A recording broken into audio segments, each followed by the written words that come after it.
mandar aqui no grupo rapidinho, que acabou de entrar, o link para quem não acessou, só um minutinho. Então, vamos lá. Certo, então nossa live de hoje com o tema Como sua infância impactou sua sexualidade na vida adulta. Então vamos conversar um pouquinho de tudo isso, né? Opa, beleza? Vou me apresentar os participantes que vão discutir esse diálogo hoje, né? Eu sou Duânio Bonfim, sou professor, pedagogo, alguns me conhecem, alguns não, né? Trabalho na área da educação e também no campo da terapia, né? Pronto, também no campo da terapia. Minha formação básica, né? Pedagogia, fiz mestrado em ciências humanas, atualmente doutorando em educação e estudo bastante o desenvolvimento humano, trabalho com questões voltadas à programação neurolinguística, mindfulness, terapia sistêmica, entre outros aspectos, né? E atualmente trabalho com Elaine Silva, quem não sabe, né? O amor da minha vida aqui junto, né? Então, Elaine, quem é?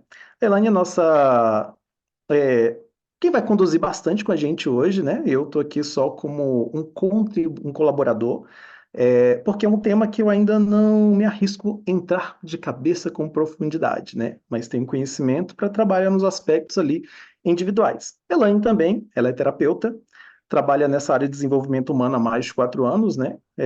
Formação nas diversas áreas de análise corporal, leitura corporal, terapia sistêmica, engenharia reversa, deixa eu tentar lembrar tudo, né? Um pouquinho de tudo, né? E terapia integrativa, que envolve um pouquinho de todos esses campos aí. Então, nosso bate-papo vai ser um pouquinho sobre tudo isso, né? Então, vai ser um bate-volta dentro das perguntas que vocês trouxeram para a gente na caixinha. Até a gente recolheu as perguntas até na manhã de hoje, né? E também vocês podem escrever perguntas no chat, pode falar aqui no momento que a gente abrir para dialogar sobre o tema, né? E aí eu vou introduzir um pouquinho a nossa conversa. Elaine, quer dar as boas-vindas antes de eu introduzir, né? Acelerado. Ótima noite a todos, é um prazer estar aqui, né? A maioria das pessoas aqui talvez não me conhece, tem muitas pessoas novas hoje na live. Então é um grande privilégio estar aqui com o Duane. A gente vai falar sobre um tema muito interessante, porque a sexualidade é um tabu, né, Du? E a gente sabe que a maioria das pessoas às vezes tem dificuldade e não expõe as suas dificuldades. Então, em primeiro lugar, a gente quer dizer que não tem preconceito com respeito à sexualidade individual de cada pessoa, tá? A gente vai trazer um pouquinho da área da neurociência para vocês, entender um pouquinho por que de algumas travas. Então, eu quero que vocês entendam que essa aula é informativa, não é para julgar, não é para tratar, é para trazer expansão de consciência para vocês, né? Então, vocês vão entender um pouquinho dessa área. Então, será um prazer estar aqui com vocês, para que vocês possam entender um pouquinho o que está acontecendo com vocês, tá bom? Beleza, vamos lá então. Então, a Elaine já se apresentou e trouxe um pouquinho do que é a nossa live. Então, vamos aqui para um bate-papo, né? Então, trago uma introdução generalista, né, para a gente conversar e refletir. Quando a gente fala de sexualidade, é um tema tabu, as pessoas têm medo de falar sobre isso, né? Eu, pessoalmente, né, tinha certas travas e aí foram sendo abertas ao longo do meu desenvolvimento quanto profissional da área da educação, profissional do desenvolvimento humano, né? E a gente se pergunta, afinal de contas, sexualidade, né? E sexo é a mesma coisa, uma coisa tá a ver com a outra, como é que funciona tudo isso, né? Uma questão geral para a gente discutir é que sexo é simplesmente um ato, e a sexualidade é todo o sentir construído. Envolve a sensualidade, a percepção, o reconhecimento do corpo, o reconhecimento dos sentimentos e muito mais do que isso. E quando a gente fala de sexualidade, ela acontece desde a infância até a vida adulta, até a velhice, sempre. É uma coisa que nós nunca perdemos. No entanto, várias pessoas têm perdido por medo de entender, compreender e sentir. E é bem interessante a gente entender isso. É uma grande diferença. Sexo e sexualidade. A gente não vai falar sobre nada a respeito de sexo. Sobre sexualidade é o sentir, o perceber, tudo isso aí. E afinal de contas, né, por que que tem tanto tabu? Porque, como a Elane citou, né, são muitos tabus sobre essa temática, né? Eu mesmo fico meio receoso de discutir em vários campos sobre, porque as pessoas têm preconceitos. E quando a gente fala sobre preconceito, o que na verdade vem a ser? É um conceito pré-concebido. O problema nunca está associado ao preconceito, mas o que você faz com ele. O seu preconceito é discriminatório, excludente, ou ele é um preconceito de incluir, de um desejo de compreender. Uma questão básica, primordial, a gente entender isso, né? Os tabus acontecem por causa dos preconceitos. E lembra, se existe um pré, nós temos que chegar ao conceito verdadeiro. E qual é o conceito verdadeiro? Bem, os tabus, dentro dessa temática, eles são tidos por quê? As pessoas têm medo de compreender a si mesmo. Elas têm medo de compreender o outro. E nesse medo de compreender a si e o outro, não há uma comunicação. Porque não se pode falar sobre isso. Na escola, entre o casal, entre os filhos, entre quem quer que seja dos diferentes núcleos nossos de vivência. E nisso se torna um tabu, alguma coisa que tampa e constrói aquilo que não é realmente a base. Há também uma construção de conceitos familiares. Você vai carregando conceitos que a família traz para você e, consequentemente, não são os conceitos que são seus ou os que realmente fazem parte de tudo isso. E um grande tabu envolve das pessoas não discutirem sobre isso por causa das grandes feridas que, infelizmente, ainda estão abertas. Feridas traumáticas, feridas de crenças, feridas de travas, feridas de medo. Quando temos travas, medo, crença ou traumas, aquilo fica ali martelando, martelando, martelando e não te permitindo ser, ver, sentir e compreender. E aqui a gente está para conversar um pouquinho sobre isso, né? Agora, quando a gente fala sobre sexualidade, sobre tudo isso, existem perigos, grandes perigos em evitar conversar sobre esse tema. Por quê? A falta de orientação adequada nos fazem ter resultados não desejados. E aí, caminhamos para vários problemas que a gente vai conversar um pouquinho de acordo com as perguntas que foram trazidas e da temática que nós dialogamos sobre. A orientação equivocada promove disfunção na vida adulta sexual. Envolve disfunção, quando falamos isso, não só nos casais, mas até mesmo na sentir a própria vida. A vida que está dentro de você. Existe uma lógica de tudo isso. E para isso, a gente vai convidar então Elaine para a gente conversar um pouquinho sobre isso, né? Elaine, quando a gente fala bastante sobre essa introdução que eu trouxe aqui, né, da gente já ter dialogado, sexualidade, na verdade, quando é que isso começa a produzir lá no sujeito? Como é que isso acontece? Fala um pouquinho para a gente aí. É interessante que a maioria das pessoas não sabem, né? Mas como você falou na primeira infância, o que que vem a ser essa primeira infância?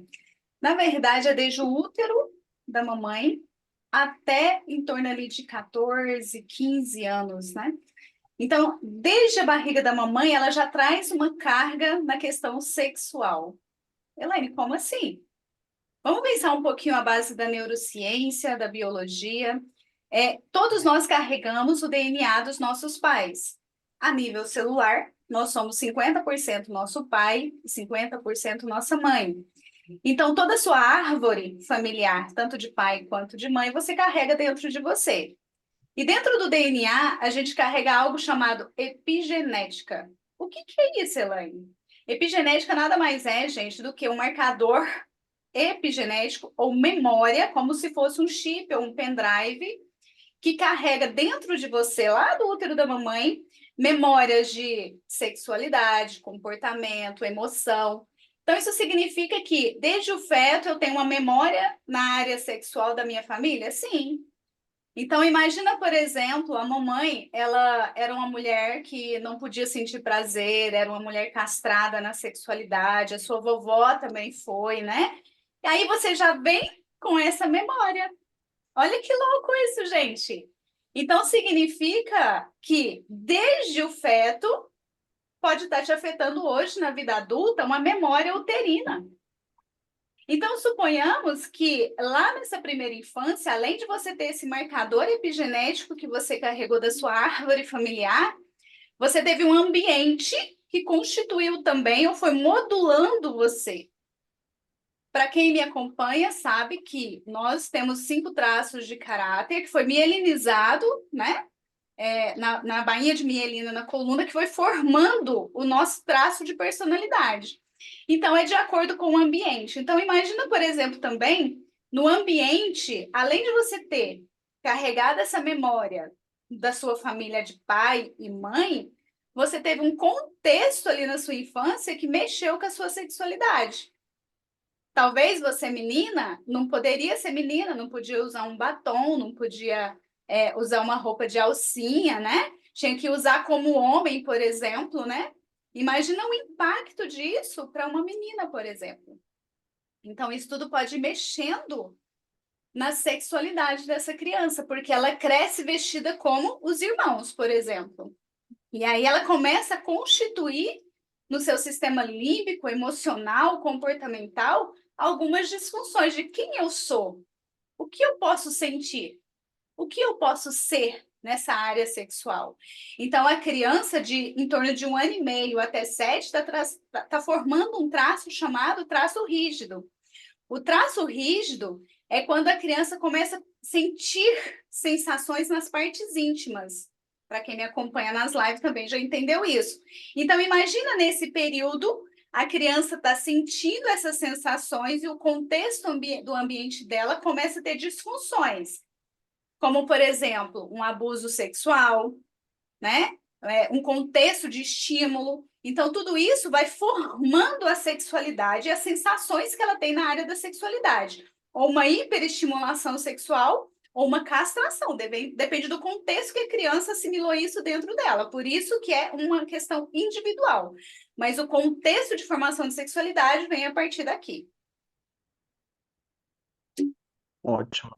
Um bom apontamento, né? Quando você fala isso, em até a vestimenta influi, né? Porque a questão da permissão, o permitir ser mulher, né?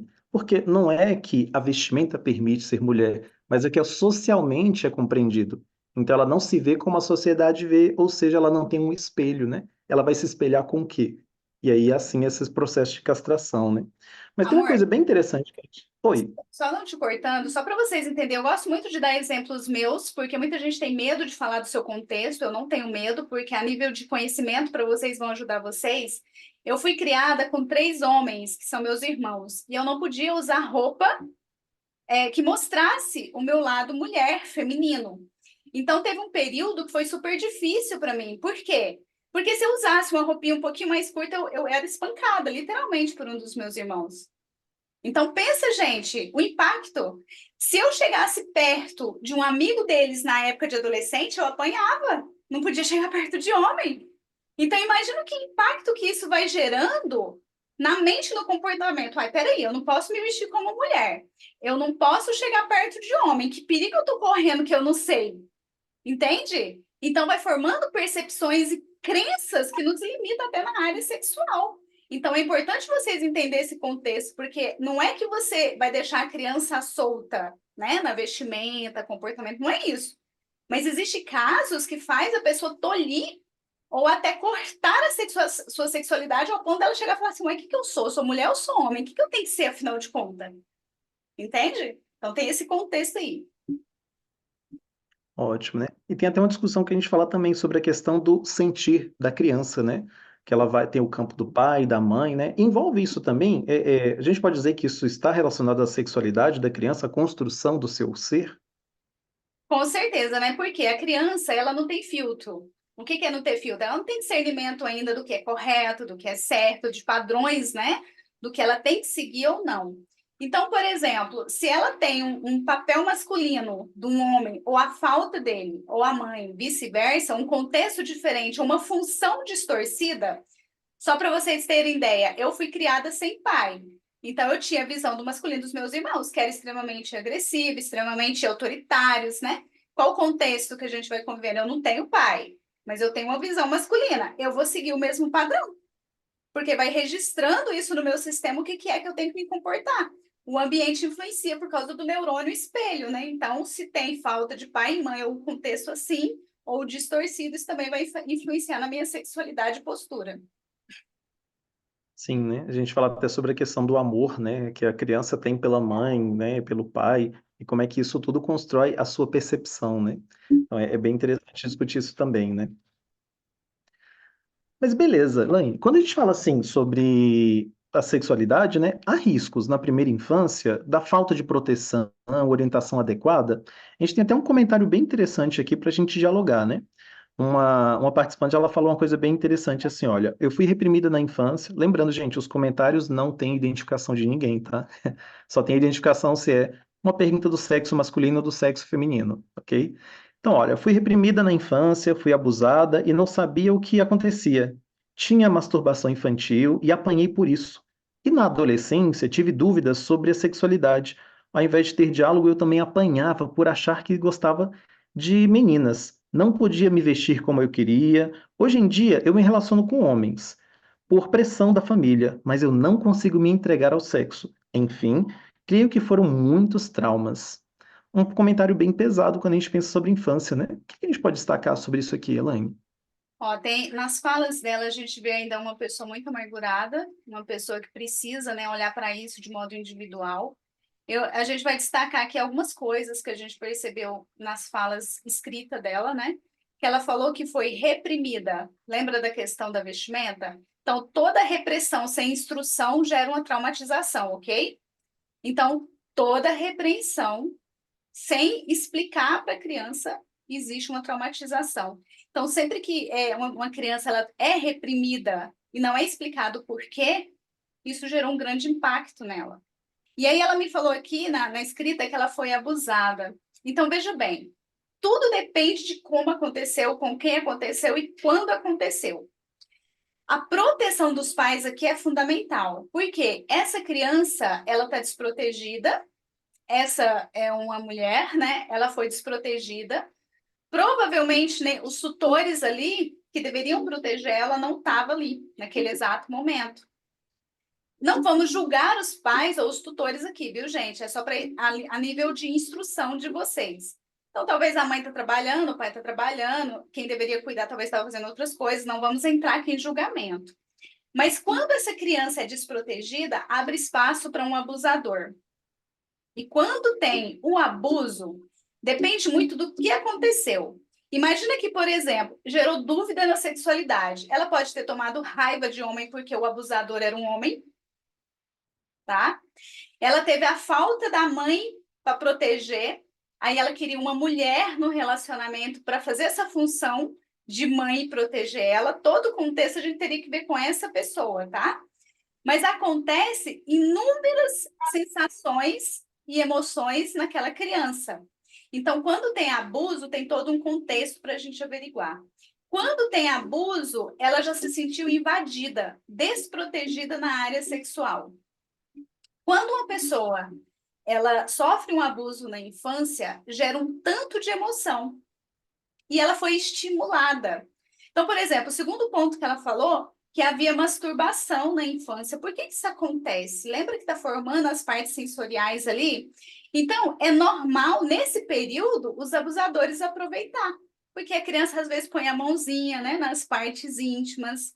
Então, é comum você ver a criança, nesse período, pôr na mãozinha, porque tem uma sensação gostosa ali, tem um choquinho, mas ela não entende que aquilo ali é sexo ainda, é só uma criança.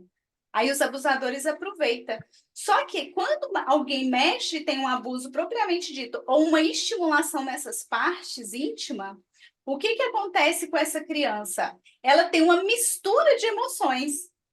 Fica registrado no sistema límbico dela. Peraí, parece que isso não pode porque está escondido, eu não sei o que, que essa pessoa falou, né? Não pode contar. Então, ela tem uma mistura de sensação ruim e talvez uma sensação gostosa naquele momento, porque é uma criança, gente, que está só sentindo. Então, imagina a mistura de emoção dentro dela. Aí ela vira um conflito dentro dela. Às vezes é registrado na pessoa que sexo é mistura de medo e prazer. Tem casos assim que a gente pega, né?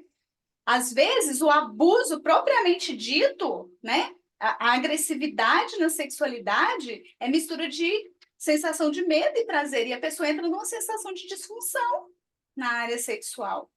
Então, tem muita coisa envolvida aqui. E a outra coisa que ela falou é da dúvida da sexualidade. Mas por quê? Porque a gente tem que entender esse caso dela para ver se foi um homem, que trauma que gerou, ou se realmente ela foi para a sexualidade do igual, buscando a proteção que ela não teve, ou um outro contexto. Aí gera essa dúvida na sexualidade. Muitas pessoas, às vezes, não sabem, mas às vezes ela busca um parceiro do mesmo sexo só por causa desses conflitos.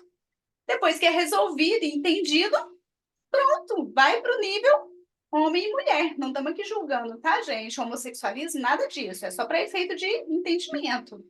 Então, na maioria das vezes, quando tem esse conflito aqui, é porque aconteceu alguma traumatização lá e que tem que ser olhado e resolvido. E aí, essa pessoa ela tem dificuldade de entregar para a sexualidade. Porque a gente não sabe quais as emoções que gerou esse abuso, né? Não sabe se tem medo do masculino. A gente não sabe se teve estupro, porque quando gera estupro também não tem vontade de sexo. E aí tem um tanto de coisa que pode ter acontecido com essa mulher. Tem que olhar do modo individual. Então, tudo isso vai registrando no sistema da pessoa, né?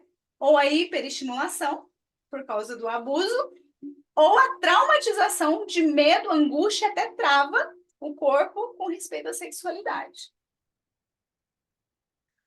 Várias questões em um só apontamento, né? Então, e olha que interessante para a gente pensar, né? Com uma pergunta que a gente elaborou. Existe riscos, né, de na primeira infância faltar proteção e orientação? Com certeza sempre.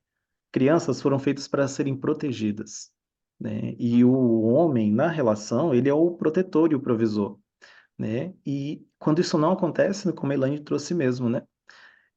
Se esse papel está ausente, alguma coisa vai acontecer em todos os campos. E como a gente está falando de sexualidade, né?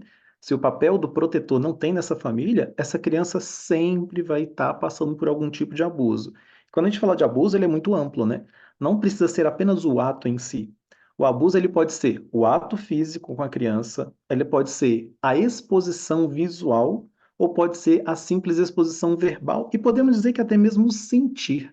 Quando a gente, por exemplo, fala que a criança ela dorme na mesma cama que os pais, está até dormindo, os pais têm algum ato ali de contato. Aquilo transmite energia, a criança sente, né? Então, o abuso pode acontecer de qualquer forma. Quando a gente fala de abuso, é o que a Elaine falou, né? Toda questão que aconteceu e não foi compreendida pela mente, ela fica arquivada como uma traumatização. Só que o trauma, ele não volta como uma informação, ele volta como uma reação na nossa vida, na adolescência, na vida adulta. E a gente pode dizer que o tempo está tão acelerado que nem espera ficar adulto mais para o trauma ele estourar, né? Nossa geração, ela está estourando muito nos adultos. Mas a gente percebe isso hoje já nas crianças, diretamente, depois da primeira infância. Os traumas já começam a ser muito mais fortes, né? E nos adolescentes também. Inclusive, para quem tem filhos aqui, o ideal é criança. Pai pode dormir com o filho na mesma cama de casal, gente? 1 ano estourando. Saiu daqui, tira a criança, por favor. Por quê? Porque ela está ali criando as sensações. Gente, eu vou falar uma coisa aqui bem direta com vocês, porque aqui é uma aula que vocês provavelmente vocês vão achar em canal nenhum, porque eu estou abrindo aqui com vocês, a não ser que vocês façam curso na área. Mas imagina, por exemplo, uma criança que está formando o traço de sexualidade, sentindo as sensações ali. Aí a criança, já aconteceu, por exemplo, de uma criança abraçar e sentir o seio ou o bumbum da mamãe e sentir desejo pela mãe. Quando chegou a entender o que estava acontecendo, maiorzinho, não conseguia ficar com mulher. Porque toda vez que via mulher ou encostava na mulher, lembrava da mãe. Porque ficou registrada. Ele entendeu que não podia ter desejo pela mãe, mas ele teve desejo pela. Ele sente, ele lembra. Então, criança não pode dormir com os pais, principalmente porque está formando essas sensações. Ou então, a criança está ali grudadinha, uma menina está grudadinha com o papai ali, o papai dá vontade de ir no banheiro fazer xixi. O que acontece? O órgão vai ficar ali exposto. Encosta nessa criança, a criança não entende, ela só achou algo diferente, estranho e ainda teve sensações. Lá na vida adulta, ela tem aquela sensação, parece que eu senti que meu pai me encostou. Será que eu fui abusada pelo meu pai? E às vezes não foi nada disso, foi só ela estava dormindo na cama e sentiu ali o pai com vontade de fazer xixi. Então é muito sério, criança não pode dormir com os pais, tem que dormir em quarto separado, caminhas separadas, se possível. Dar o apoio e proteção. Por isso que muita gente não entende por que nós terapeutas falamos, gente, não põe criança dormir com vocês. Não é falta de amor, gente, pelo contrário, vocês estão protegendo a criança, porque talvez vocês não foram protegidos. Então, arquivem bem isso que a Elaine trouxe pra gente, né, gente? Isso é uma pérola para pensar nisso, né? nunca o trauma é simples o ato, né? Quando a gente vai fazer um diagnóstico sistêmico, o sujeito vai aparecer lá que ele sofreu um abuso. Mas, rapaz, não foi um abuso físico. Ah, eu nunca sofri um abuso físico. A gente não está dizendo que foi um abuso físico. A gente está falando que foi um abuso, uma informação que não deveria ter acontecido naquele período da sua vida. E foi uma informação do que viu, do que ouviu, do que tocou ou do que sentiu. Às vezes é só o sentir, né? Não precisa o abuso nunca, gravem isso, o abuso nunca é o ato em si. O abuso é a mente infantil, ela não foi processada para ver aquilo, para sentir aquilo, para ouvir aquilo. Se aconteceu, as disfunções são efetivamente claras e vão sempre acontecer. Se você quer que o seu filho não tenha disfunção nenhuma, tenha uma vida adulta menos traumática, né? Que sem trauma é impossível, nós somos produtos do trauma, né? Menos traumática neste campo, né? Entenda o que está acontecendo, né? Proteja as crianças. E aí você vai começar assim, né? Esquecemos até de falar, né, meu amor, sobre que essa live é pesada, então se tiver qualquer sentimento, qualquer coisa, vão aparecer vários insights na cabeça de vocês aí do que a gente vai falando, porque você vai revisitar memórias da sua infância. E assim, guarda aí, né? Anotem e a gente conversa um pouquinho depois, né? Que o assunto é bem profundo mesmo, né? De bastante conteúdo profundo. Falando um pouquinho mais sobre isso, né? Um outro participante trouxe para a gente uma questão, né? O que fazer para não ficar pensando nos abusos que sofreu na infância? Beleza. Você já pensa? Ele aconteceu. Se ele aconteceu, existem sentimentos aí. E o que vai fazer você não pensar? Não é simplesmente dizer, não existe, não existe, não existe. Não é assim que acontece. A nossa mente, ela aprende por repetição, mas por repetição qualificada. Se eu digo só de eu dizer não existe, aquilo já retorna. E é importante para fazer isso um processo terapêutico, com profissionais bem treinados, que vai te ajudar, vão contribuir, construir com você uma nova memória sobre aquilo. Você vai dar pertencimento ao que aconteceu, retirar o sentimento que não deveria e produzir uma nova química cerebral. E o alívio vai acontecer, né? É possível não ficar pensando nos traumas? Com certeza. Por quê? A nossa mente ela é muito louca, né? Ela não diferencia presente, passado, futuro. Tá tudo sempre acontecendo. Enquanto você não mudar a química cerebral aqui, você vai continuar sentindo as sensações que aconteceram lá, porque elas não tomaram o pertencimento e o sentimento adequado, né? Por isso que um processo terapêutico bem qualificado vai contribuir com que você não tenha mais pensamento sobre os traumas ali. Até porque, gente, não lembrar de um trauma é amnésia. É diferente de ressignificar e não sentir dor com aquilo que aconteceu. Como que funciona a base da neurociência? Tudo que formou na infância é como se criasse estradas. E se teve repetição, por exemplo, eu fui abusado uma, duas, três vezes, que foi alguns casos das perguntas aqui. Aí a gente chama de trauma em camada. Ou seja, aconteceu mais de uma vez. É como se fosse uma estrada. Aconteceu uma vez, criou ela uma estrada, literalmente uma estrada neural no cérebro.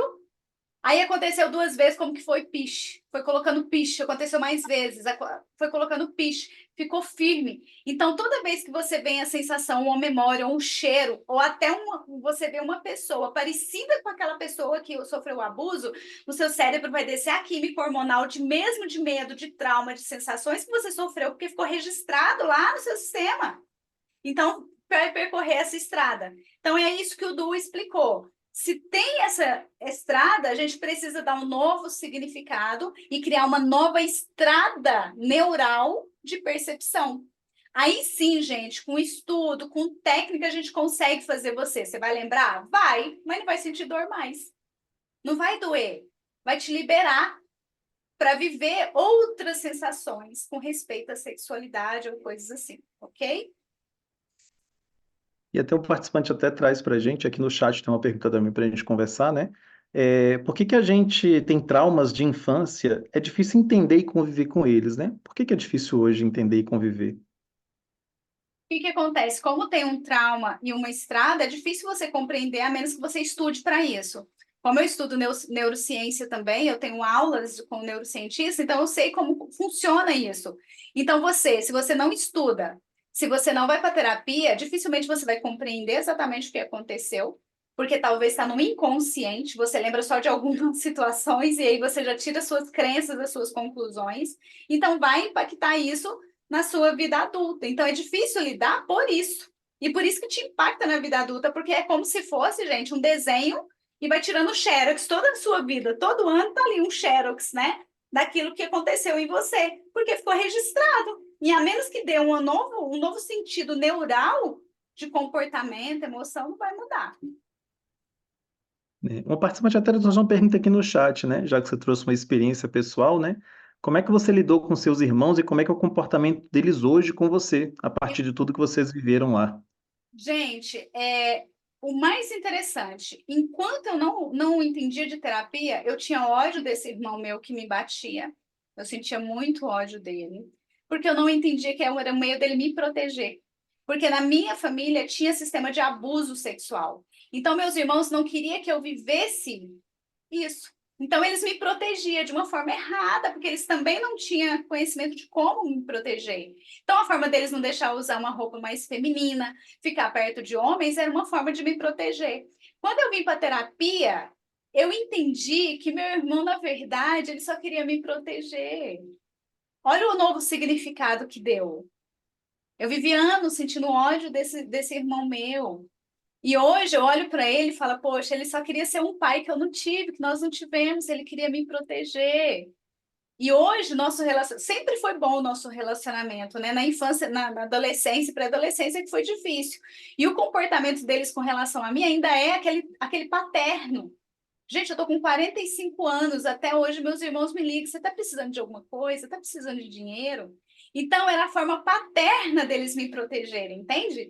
Quando eu fui para terapia, eu entendi tudo isso. Quando eu fiz curso, eu falei, caraca, eles queriam me proteger. Meus irmãos nunca me tocaram.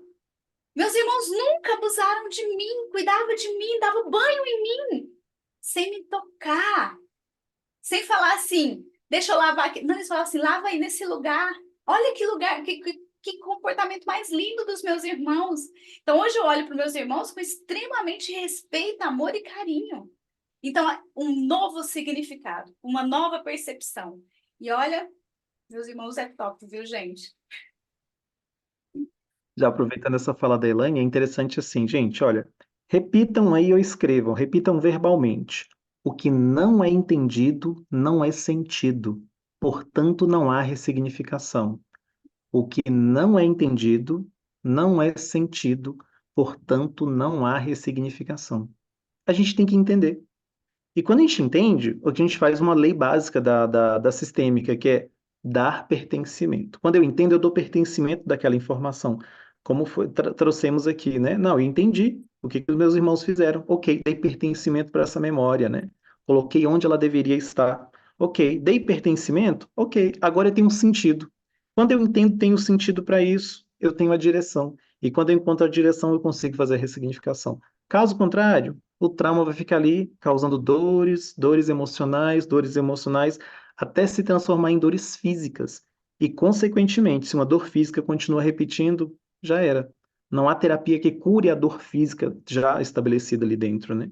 Então, a gente tem que trabalhar já quando elas estão no campo do emocional, que aí o físico ele consegue ser antecipado ali, né?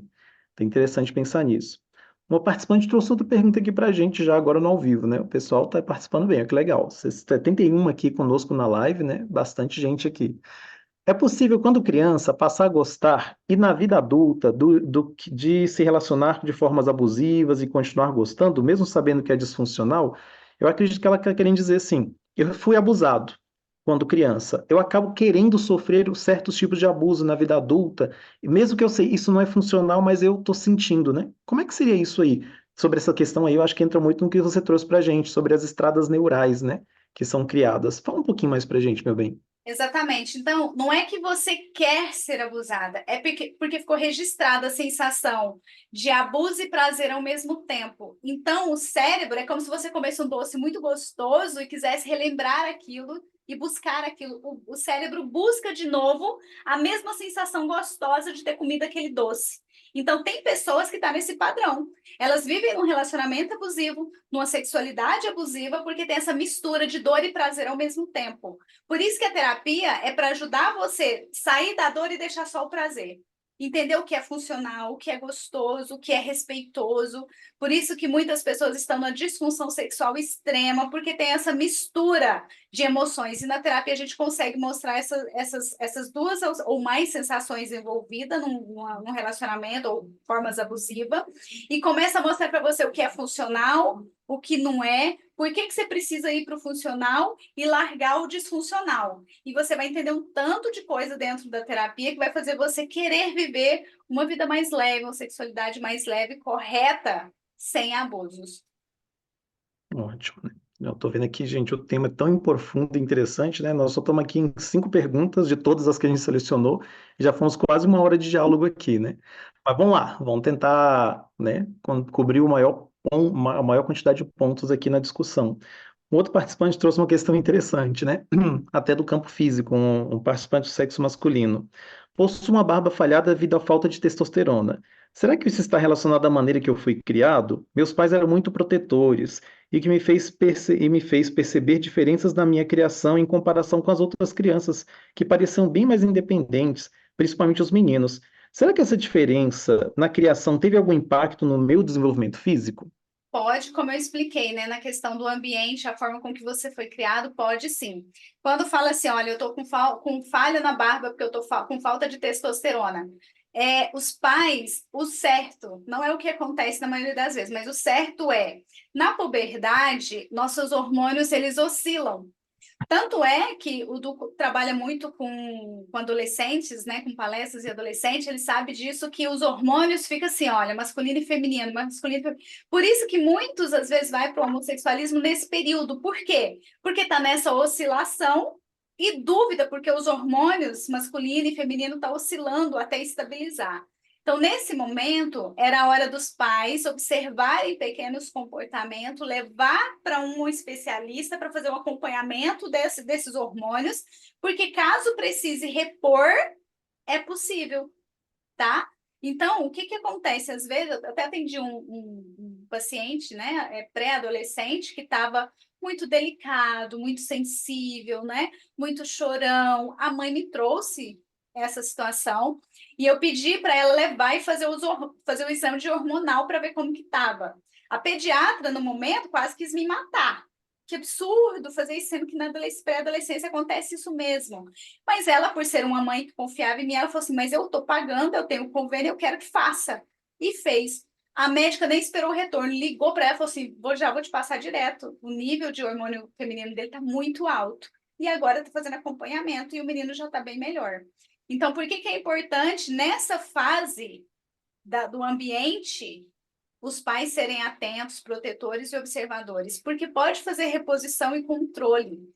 E mesmo na vida adulta, gente. Na última live que eu fiz, acho que foi na última, né, do que eu falei, de observar a canela do homem. Porque falta de pelo na canela pode ser um sinal de falta de testosterona. Então, vai no médico, faz exame, se precisar, vai e repõe, gente. É uma coisa simples, né? Então, o ambiente pode fazer esse fator físico? Pode, se não for controlado os hormônios aqui, pode. Que perigo. As esposas de plantão agora vai olhar na canela dos maridos para ver se está faltando testosterona. Com certeza, né? Porque já olharam para mim e eu falei, não é falta, é porque eu ando no mato e arranco o pelo da perna, né? Já me defendi. Beleza, então. Mas é um assunto interessante pensar nisso, né? Porque a gente às vezes não leva a sério a questão da carga hormonal, né? E a carga hormonal faz a diferença, porque a mente está associada com o corpo. Não tem desligamento. Quando há desligamento, onde é que há os problemas, né? Os hormônios, eles são produzidos naturalmente, mas por causa das questões diversas do ambiente, né? Pode acontecer isso. E é interessante aqui, uma participante pergunta, né? E quando o testosterona está demais na mulher, o que acontece? São as mulheres barbadas, né? Produzem pelo, né? E é perigoso também, porque o comportamento físico transforma o comportamento mental e o comportamento mental transforma o comportamento físico, né? Então, se há uma disfunção hormonal também na mulher, que a gente fala muito para o homem e tal, acontece sim. Primeiramente, a disfunção de papéis, E pode acontecer da mesma a disfunção do sentir, né? Quando essa carga hormonal feminina. Quer falar um pouquinho mais sobre isso aí pra gente? Que acontece, Beatriz? É a mesma lógica. Se o homem está com nível de testosterona baixo e ele é homem, precisa de testosterona, tem que elevar. A mulher está com testosterona alta, ela tem que baixar, ela tem que pôr os hormônios, fazer reposição feminina. Então, o médico vai passar o que ela tem que fazer ou até a medicação. Porque, gente, o Du falou um negócio interessante, né? Se o seu nível de testosterona está baixo, provavelmente seus pensamentos, suas emoções, seu comportamento está masculino. Nós vamos falar um pouquinho mais sobre polaridade, se der tempo, né? Porque é muitas perguntas. Então, quando você está com pensamento masculino, emoção masculina, vai para a sexualidade e vai para o seu físico. Então, por isso que o Du falou, tem que tratar primeiro o emocional, né? O mental e emocional, para não vir para o físico ou para a sexualidade disfuncional, tá? Né? Porque depois voltar atrás é um caminho muito tenso, né? Em alguns casos é possível, mas a gente não pode dar afirmação. Então a gente tem que trabalhar com a perspectiva, né? Prever é melhor do que remediar, né? Então essa é a pegada aí. A gente fala isso a vida inteira e no desenvolvimento humano essa é de suma importância. Vamos prever para não remediar. Tem dois comentários bem profundos que eu acho que são bem importantes para a gente trazer aqui, né? Uma participante traz para a gente aqui, ó. Meus pais viviam brigando, mas quando meu pai morreu, minha mãe entrou no luto extremo e em 6 meses faleceu também. Acredito que era o jeito deles se amarem. Ela sentiu muito a sua falta e no meu casamento falo com meu esposo do mesmo jeito que ela falava com meu pai. Conheço a Bíblia, mudei bastante, me considero uma esposa submissa, mas às vezes me vejo como a minha mãe, me perco um pouco quando já vi, já foi, né? A gente está falando muito da questão do amor, né? O amor cego, o amor interrompido. Quer comentar um pouquinho para a gente sobre isso, na questão de como é que ela vai tratar o marido, vai ser reflexo da mãe? Como é que funcionaria isso aí, quando a gente não entende essa dinâmica? Aqui tem muitas coisas também que poderia falar, mas não dá para falar tudo que a gente percebe aqui no seu texto, tá? Mas entre a mãe e o marido é normal ter uma certa simbiose mesmo, tá? Porque com a sexualidade de homem e mulher gera um hormônio chamado ocitocina, que gera um vínculo de união entre eles muito forte. Por isso que o cônjuge, quando perde o outro, ele fica sem chão, porque é como se perdesse parte dele, porque se torna uma só carne, por causa desse hormônio de ocitocina, tá bom? Então é normal isso acontecer quando um cônjuge morre, em seguida, passa pouco tempo, o outro morre. A menos que seja trabalhado em terapia para sair dessa simbiose e ele ver a vida com mais perspectiva, ok? Aí você falou assim que você fala as mesmas frases que a sua mãe falava para o seu marido. A gente chama isso de lealdade inconsciente ou amor cego. Você está replicando um comportamento que talvez não seja saudável. Não sei exatamente o que você fala para o seu marido. Porém, você falou para mim aqui que às vezes você vê como mãe dele, ou como a sua mãe, eu não entendi bem aqui. Se você vê o seu marido como mãe, já tem uma disfunção na sexualidade, porque mãe não transa com filho. Então, se você vê seu marido como, meu filhinho, meu bebê, se você tem essas frasezinhas clichês que a gente ouve aí das mulheres chamando os homens, para agora. Agora, se você se vê como a sua mãe, tem uma lealdade inconsciente, que você vai replicar o comportamento dela. Então, tem que ser quebrado, porque sua mãe era uma pessoa e você é outra. Seu casamento é um e o do casamento de sua mãe é outro. Você tem que dissociar a honra da sua mãe com lealdade inconsciente a comportamentos errados ou disfuncionais, ok? Du? Du, E é muito travou? perigoso essa questão da lealdade inconsciente, né? Oi, eu voltei, você voltou e eu travei, fui eu. Não sei. Eu voltei, estamos vivo aqui. E é interessante a gente pensar nisso, porque quando a gente mantém a lealdade inconsciente, a gente pode fazer um processo de compensação. E é problemático, porque a gente começa a compensar não do certo, né? Eu gosto muito do que o meu terapeuta fala, né? Você encontra duas pessoas no supermercado, você encostou na pessoa, caiu a cartela de ovos dele. Aí o que que você faz? Aí eu vou compensar, eu vou pegar minha cartela de ovos e jogar no chão também, e os dois saem perdendo, né? Quando a lealdade ela é inconsciente, a gente acaba fazendo compensação totalmente de desequilíbrio, todo mundo perdendo no processo. Então, é importante trazer para a consciência o que está acontecendo nessa relação para que não haja frustração dos dois lados, né? E a energia, o desejo de vida começa a ter mesmo diminuir. É importante pensar bastante nisso mesmo. só novamente falar o meu exemplo, né? Eu tinha um amor cego pela minha mãe. Ela castrou a sexualidade dela porque ela teve um casamento frustrante. Ela achava que todo homem não prestava. E eu, por amor, lealdade inconsciente, eu também me castrei. Não me relacionava por amor cego. Se a minha mãe não foi feliz no amor, na sexualidade, eu também não posso. É compensação. Eu estava nesse nível de compensação. Graças a Jeová, amor, você pode falar que eu libertei, senão nós não tava junto, hein? Então, isso mostra pra gente que a gente precisa quebrar esse amor cego, gente. Senão a gente não vive nossa história, a gente começa a repetir e dar continuidade à história dos nossos pais, inclusive na sexualidade relacional, tá bom? Sim, verdade, isso aí.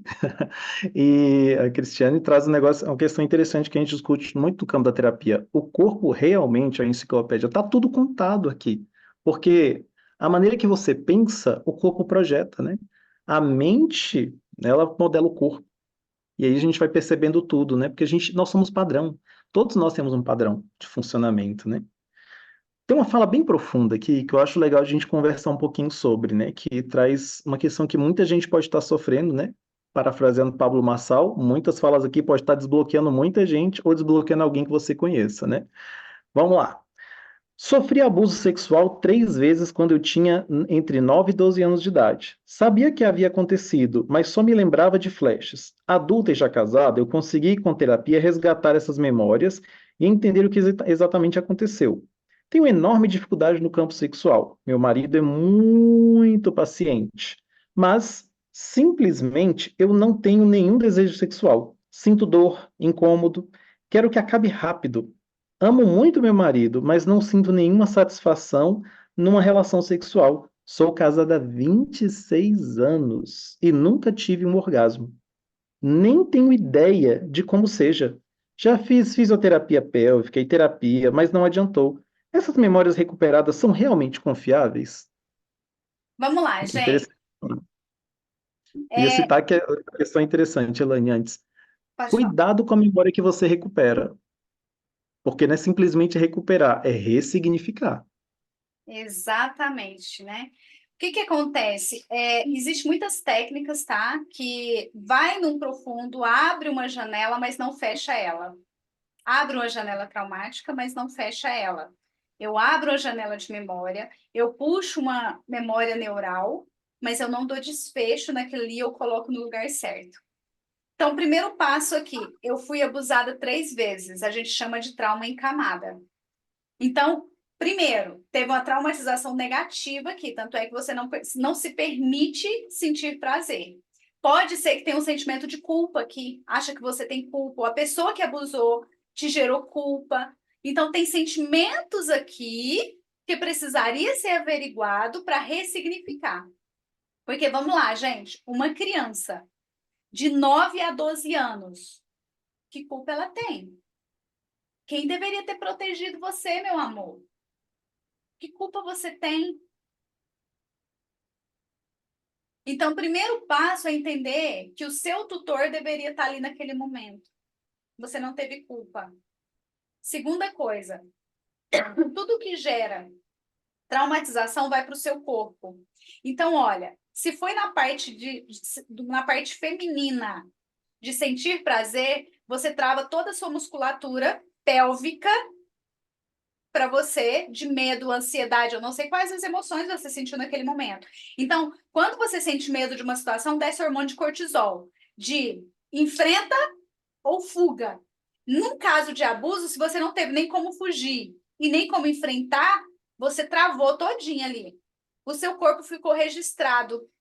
Então, existem muitas mulheres que dá vaginismo, não sei se vocês já ouviram falar, trava totalmente os músculos da vagina ao ponto de não conseguir ter relação sexual, a menos que trate com a sexóloga esses traumas e faça exercícios. Então, nesse caso aqui, olha, ela tem 26 anos, ela não deu vaginismo, porque ela tem relação sexual, porém, ela não se permite sentir prazer. Então, ela não se permite. Como assim, Elaine? Eu queria ter prazer, mas está no inconsciente. A gente tem que ir a fundo, ver o que está fazendo você não se sentir prazer. Tem a ver com abuso? Tem, porque você, na sua fala, a primeira coisa que você citou foi o abuso. E depois você veio para a sexualidade. E você falou, eu amo meu marido, mas eu não consigo sentir prazer. Eu não sei o que é orgasmo. Então, aqui tem uma traumatização, uma sensação e uma emoção que precisa ressignificar, olhar para isso. Eu posso até trazer essa memória, mas se eu não souber conduzir esse processo, a pessoa continua na traumatização. Eu fiz fisioterapia pélvica. Eu tô com a minha mentoria feminina e a gente ensina ali como destravar a pelve, né? Que é o quadril. Por quê? Não sei se vocês sabem, mas quando a mulher ela dança, ela traz dentro de si a feminilidade, ela solta essa feminilidade, né? Então, quando você fez a fisioterapia pélvica, você trabalhou o físico, mas não trabalhou ainda o emocional e o mental baseado nessa traumatização. E aí, por isso que não adiantou. Então, essas memórias podem ser trazidas ou não. A gente avalia, né, amor? Então, de repente, tem casos que a gente nem mexe. A gente vê, só faz a ressignificação no contexto. Às vezes, tem casos que eu só falo, sofreu abuso na infância, porque me mostra que no seu inconsciente a pessoa fala assim, sofri. Fala, beleza, vamos. Só isso, mais nada. Ela não precisa ficar relembrando. Por quê? Porque se eu começo a falar assim, me conta como foi, detalhes, ela tá de novo andando naquela estrada neural de traumatização. Em vez de cooperar, eu estou só reforçando a química de dor emocional ali, de tensão e coisas assim. Então, tem casos que a gente vê superficialmente e dá um novo significado.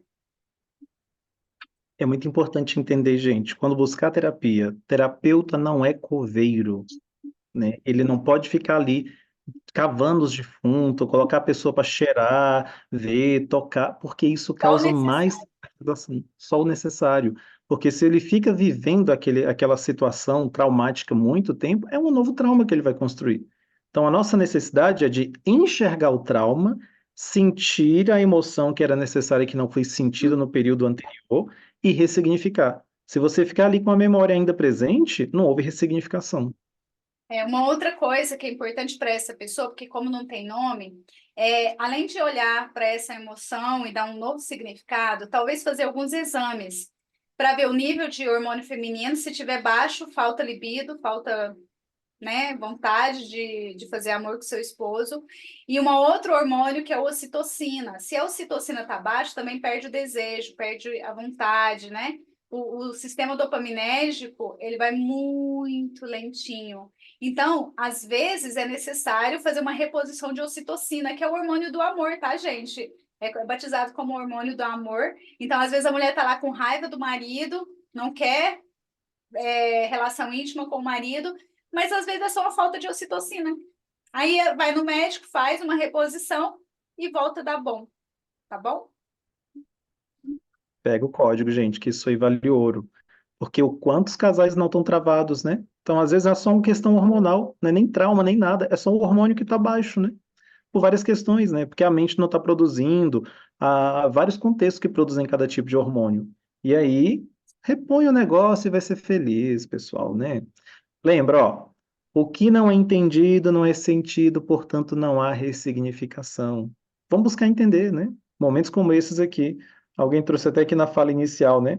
Tinha que ter curso para ensinar isso. E tem, só que nem todos são de qualidade, né? Então você tem que buscar entender claramente o que que você está buscando, tanto para pais, como criar os filhos, como proteger os filhos, né? Nem só criar, proteger. E para os casais, né? Como é que eles vão se entender, entender um ao outro. E a gente trouxe até uma temática aqui dentro de umas 5 colocações aqui, né? O que que é um trauma? Uma crença limitante no campo da sexualidade. Trauma, quando a gente falou, é uma energia que ficou acumulada e não foi significada e nem ressignificada. E nisso vai martelando, martelando, martelando, martelando no sujeito até um momento que ali pode estar estourando, né? E como a gente falou no começo, um trauma ele nunca volta como uma memória, ele volta com uma reação física ou atitudinal. E aí o que acontece? Disfunção. Do campo da sexualidade que a gente está discutindo, uma disfunção sexual. Em vários campos. Quando a gente fala disfunção, né, pode ser na questão do homem, a disfunção erétil, várias coisas do tipo, né? Pode haver disfunção também de não entender o papel sexual, de não conseguir manter uma relação por um tempo significativo que ofereça prazer para ambos, como a gente falou que a sexualidade é oferecer o prazer entre os dois, né? Então, a ausência do prazer vai acontecer por causa de um trauma ou uma crença também, né? Como a gente falou, a crença, ela pode ser libertadora, mas ao mesmo tempo ela pode ser limitante. Não, o que que é uma crença? É aquilo que te contaram e você acabou acreditando. Você é alguém de autoridade, né? E há mudanças de hábito também. Como a gente traz algumas questões dos participantes, né? O uso da pornografia, a masturbação, a autoestimulação, tudo isso aí, a mudança dos hábitos. E um participante traz até uma questão para a gente aqui, né? Para a gente dialogar. Certo que cada pessoa tem uma história única e por isso, como é que a sexualidade pode afetar o meu bem-estar emocional físico depois de adulto? Uma questão bem legal, né, meu bem? Fala pra gente um pouquinho, por favor. Muita gente não entende, né? Porque às vezes a pessoa fala assim: ah, mas eu não quero me relacionar, eu não quero ter sexualidade. Tudo bem, a gente respeita o direito da pessoa, o livre-arbítrio da pessoa. Mas que impacto isso tem no emocional e físico? Existe algo chamado lógica da vida. Eu sou cristã, eu sou testemunha de Jeová, e a gente entende que a lógica da vida, de acordo com o Criador, está de acordo com a neurociência e com o que é funcional e como funciona o nosso corpo e nossa mente. Então, o que que é a lógica da vida? Um homem para uma mulher, ambos têm sexualidade, por quê? A sexualidade, só para vocês entenderem, quem tem sexualidade saudável dificilmente toma antidepressivo. Por quê? Dopamina, serotonina, ocitocina e os outros hormônios do prazer, tá dentro da caixinha do antidepressivo, tem no sexo, no ato sexual. Então, quem tem boa sexualidade tem os hormônios do antidepressivo, da caixinha da felicidade. Então, Deus criou homem e mulher para ter essa troca de energia sexual, para gerar química hormonal de satisfação e prazer na vida. E os dois para terem filhos, porque quando se tem filhos, também gera hormônio de ocitocina nessa mulher. Só para vocês terem ideia, quando a mulher engravida,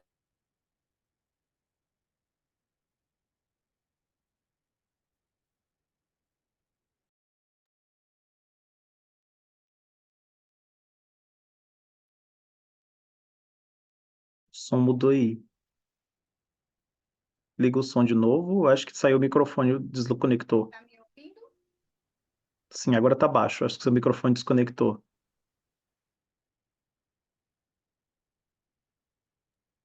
Tá me ouvindo agora? Agora voltou normal. Tá ótimo. Então, quando o criador ele criou essa ocitocina para gerar na sexualidade e na amamentação, é onde a gente tem mais nível de ocitocina. Então, quando tem esse hormônio de ocitocina aqui, gera também essa união entre mãe e filhos e gera prazer. É normal a mãe ficar mais sensível, mais doce, mais amável, né? Por quê? Porque gerou esse hormônio de união. Então, que impacto que isso tem no emocional e físico? Total. Por quê? Porque a química do cérebro vira ali, quando eu tenho sexo, eu tenho sentimentos de prazer, satisfação, e isso faz com que você evite ansiedade e depressão. Por isso que muita gente que tem depressão e ansiedade, a fuga é o sexo. Por quê? Porque é para compensar. Eu tô com muito cortisol de ansiedade, tô estressado. Alguns vão para o sexo, outros vão para bebida, outros vão para pornografia, outros vão para masturbação. Por quê? Porque o nosso cérebro trabalha com compensação. Nosso cérebro, ele precisa ser compensado. Só para vocês terem noção, nível de estresse muito alto, você morre. Então, o corpo fala assim: eu tenho que fazer alguma coisa. Eu tenho que fazer alguma coisa. Então, muita gente vai para a sexualidade excessiva para compensar isso, né, de uma forma disfuncional. Mas é interessante a gente falar da lógica da vida, né? Que o solteiro de plantão fica um pouquinho apavorado. Mas peraí, é só o sexo que vai promover a questão dos hormônios para não ter, ou é antidepressivo a relação sexual? Existe outra forma, né? De produzir também os hormônios, como a gente fala, né? A gente tem como hackear os hormônios da felicidade. Ocitocina, serotonina, todos eles aí. Quer citar alguns exemplos pra gente? Por exemplo, gente, quem decide, porque é uma decisão pessoal, casar, se relacionar, ter sexo ou não, né, na sua vida. Então, se eu sou solteira, eu não posso ter sexualidade porque eu tenho uma crença maior, né, que no momento não posso. O que que eu faço para compensar ou hackear esse hormônio? Só para vocês terem ideia, lembra que a mãe amamenta? Olha, observe para você ver, quando a mãe está amamentando, ela costuma passar a mãozinha no na cabecinha do bebê, no rostinho, a criança fica vidradinha na mamãe, né? Então, uma das coisas que gera ocitocina é abraço. Abraçar as pessoas, gente. Abraçar sua mãe, seu pai, seu irmão, o cachorrinho. passar a mão no periquitinho lá de casa, né? Então, no gatinho, tudo isso gera hormônio.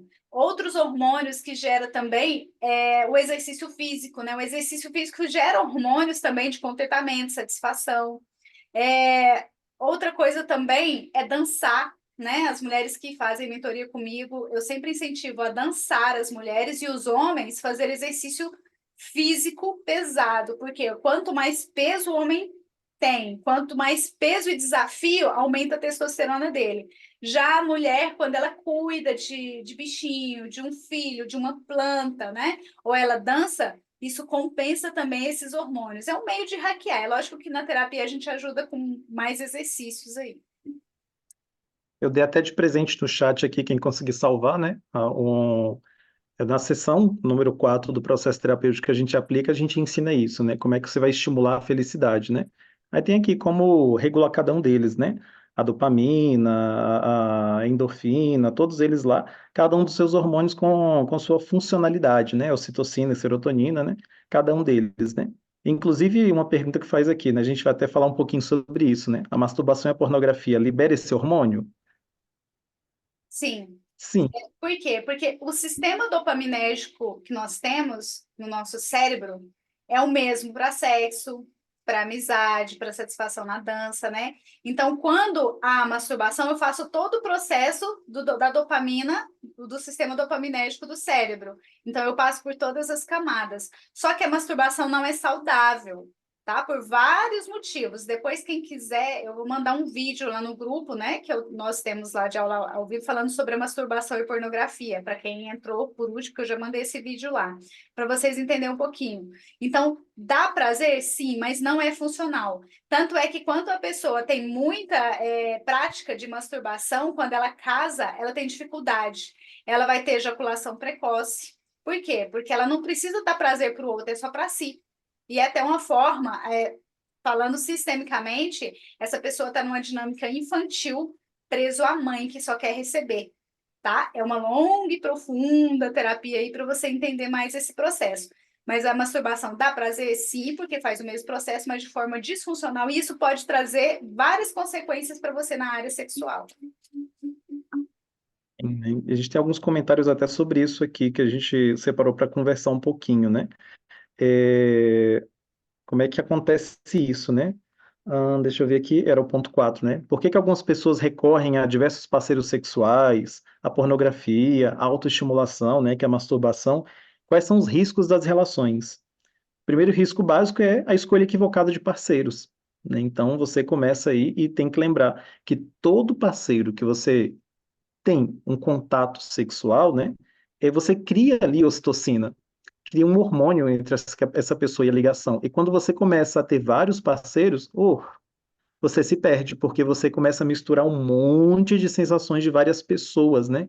E acaba que você não consegue ter um relacionamento estável e saudável, porque houve toda essa confusão ali, né? Dos seus hormônios, eles estão todos disfuncionais.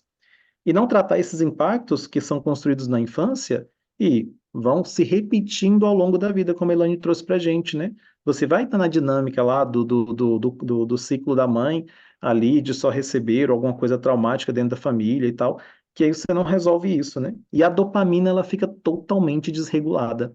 E aí o caso da pornografia, masturbação, é a dopamina pura. Então é buscar prazer, resultado e recompensa imediata. Só que não é saudável, que a nossa mente não foi produzida para essa forma, né? Nós somos produzidos, nós somos criados para viver em pares, né? Desde o Criador ele falou, ó, não é bom que o homem fique só, em todos os sentidos. Existe a necessidade da troca, senão você vive num mundo egoísta, né? E ninguém é uma ilha, não dá para viver sozinho, né? Afinal, quem isola vai causar um monte de confusão para si mesmo, né? E aí um participante traz para a gente uma fala assim, olha, eu desde a adolescência me masturbava muito e hoje, casado, não consigo ter prazer nas relações. O que que eu faço agora? É de novo aquela história, né? Quem se masturba começa a ter disfunção na sexualidade, porque ela está num padrão de egoísmo, de só sentir prazer e não dar prazer, né? E a sexualidade, ela é muito mais prazerosa quando você vê a satisfação do outro também. Então, nesse caso que você foi muito exposto e teve a questão da masturbação, a primeira coisa, o que é formado lá na mente, ela não é apagada, só o criador que não vai conseguir apagar essa estrada. Mas você criar novos hábitos, né, de prazer. Lembra que eu falei que é o mesmo sisteminha dopaminérgico? Então, por exemplo, eu tenho prazer só na masturbação e pornografia. Primeira coisa, corta isso e cria um novo hábito.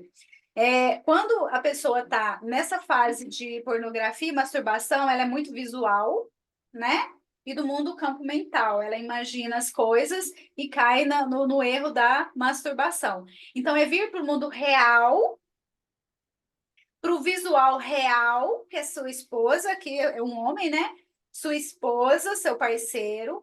Nosso corpo ele é cheio de locais sensoriais, tá? Para quem trabalha com casal como eu, a gente mostra isso para os casais fazerem exercício. Então, primeira coisa, gastar tempo em conhecer o seu cônjuge, o corpo do seu cônjuge e o seu cônjuge conhecer o seu corpo, ter novas descobertas de sensações. Por quê? Porque você precisa criar um novo hábito saudável para sair desse hábito anterior, que já foi criado lá no seu cérebro, no seu sistema dopaminérgico. Então, a forma mais saudável, como resolver isso? Mudando o hábito, criando um novo hábito saudável com a sua parceira. Se tiver traumatização, terapia. É importante, né? Outro participante traz uma pergunta correlacionada, né? A gente vai só citar, né? Como se livrar do mal gerado, da exposição da pornografia na infância aos 12 anos, do masculino, na forma que se recupere o controle. Recuperar, né, é uma coisa meio, né, audaciosa de dizer, mas a gente pode dizer como a Elaine trouxe, né? Vamos criar novos hábitos, né? Então, novo hábito cria uma nova relação cria uma nova situação cria uma nova maneira de viver, de sentir, de acontecer tudo, né? Então, o mais prático, né? Vamos trocar os hábitos. Primeiro, dá pertencimento. Entenda o que acontece, por que acontece e como acontece. Se você não dá pertencimento, essa memória ela volta. Entenda a memória, dê pertencimento, ressignifique a memória, e aí, beleza, vamos criar novos hábitos para que consiga aí ter um alívio, não carregar culpa nem o sofrimento com respeito a isso, né? E quando é casado é pior ainda, porque você não está trazendo culpa, peso, problema apenas para você, mas para sua parceira, para o seu parceiro. E aí sim, né, a gente vai estar ali totalmente disfuncional, ninguém contribuindo com a vida do outro. E, consequentemente, a gente vê aí os casamentos que as pessoas não compreendem a si, não compreendem o outro, e as relações começam a ser todas aí derrubadas, né? A gente percebe isso de uma maneira bem significativa nos dias de hoje. E uma coisa também, adulto faz o que tem que ser feito na hora em que deve ser feito. Então, como que eu livro de um mau hábito e é uma exposição à pornografia? Primeiro é decidindo.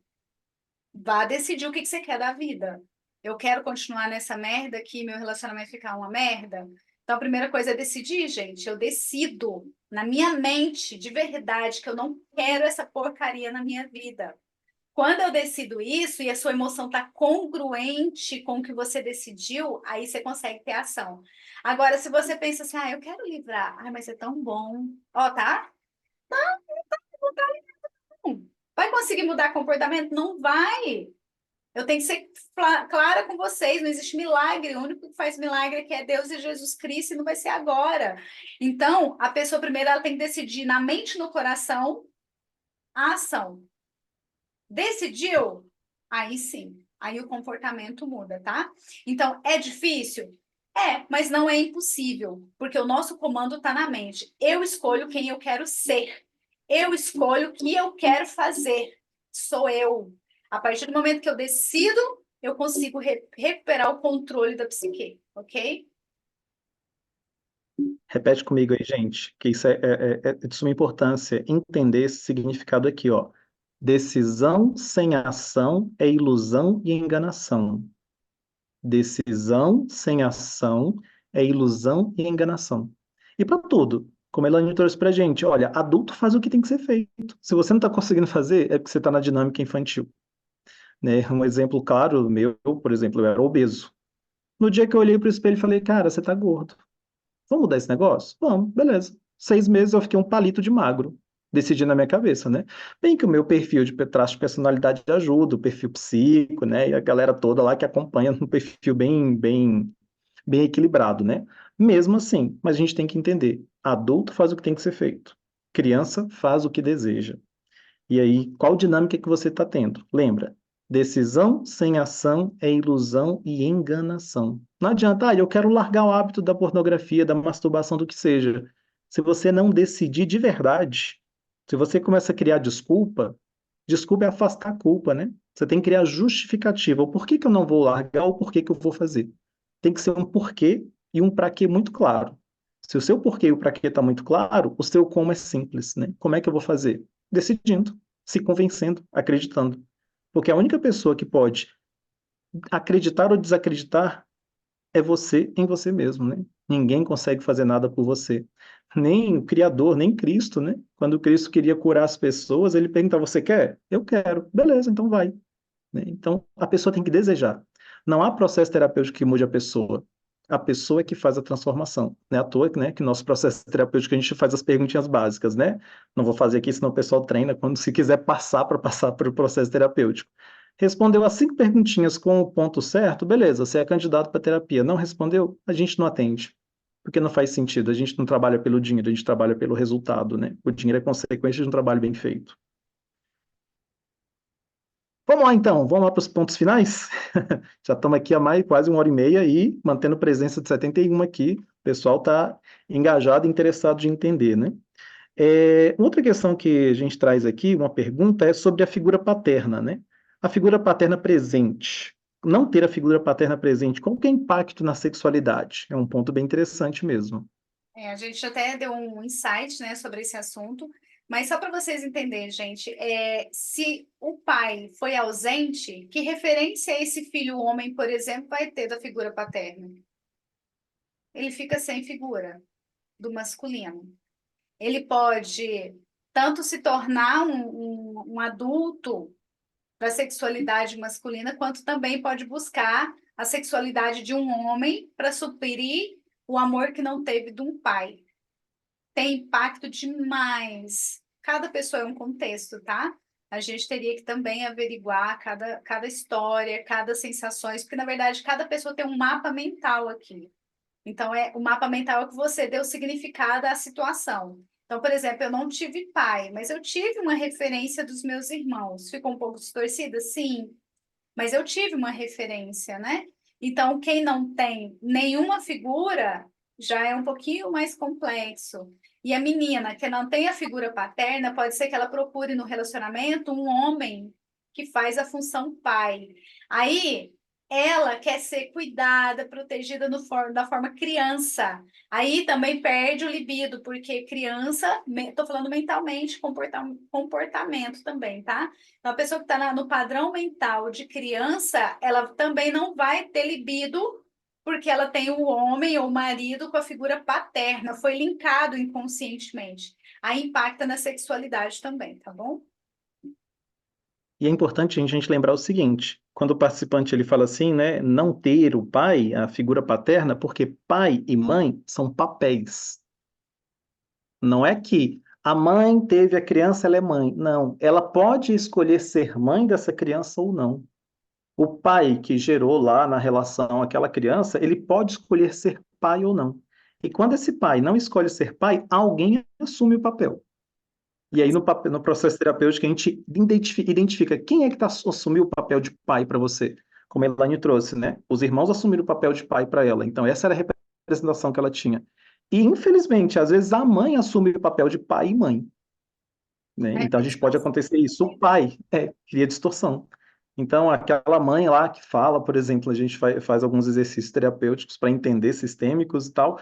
Aí, às vezes, a mãe acaba com o papel da figura do pai, que talvez foi minimamente presente para o filho, e começa a dizer: não seja como o seu pai. Mas espera aí, a única representação de homem é meu pai, como é que eu não posso ser como ele? E aí vai criar um monte de confusões, de crenças, de traumas, de travas dentro da cabeça dessa criança, né?